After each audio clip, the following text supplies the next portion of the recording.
Good morning mga ka-automatic for life.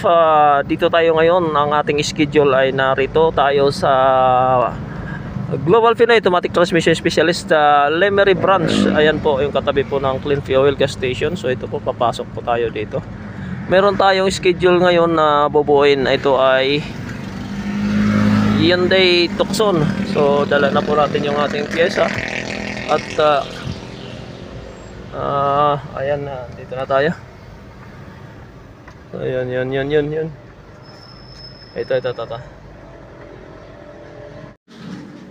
Ayan, mga kamatik for life po. So, meron tayong overhauling. Siyempre, meron tayong steel plates at saka yung friction plates. At siyempre, yung tinatawag natin molded piston at yung filter. So dito po ito sa Hyundai Tucson. Ayan na po. Ayan. So ito pala yung luma. At saka nandun pa yung mga piyesa niyan. So this time as schedule natin para mag-rebuild. Ayan yung mga piyesa niyan. Ayan, magkalat pa. Ayan, mga podpod. Mga sunog. At meron dito. Marami pa. At ito sa ilalim. So i-rebuild muna natin to bago natin puntahan yung ibang mga pyesa tulad ng electronics gaya nito.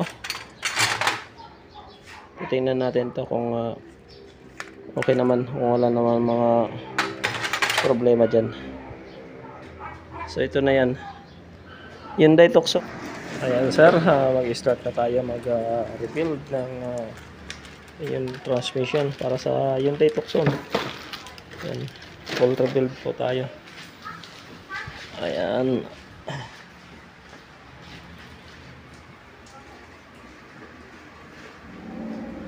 So empty pa yan. Dito na, naka-ready na to.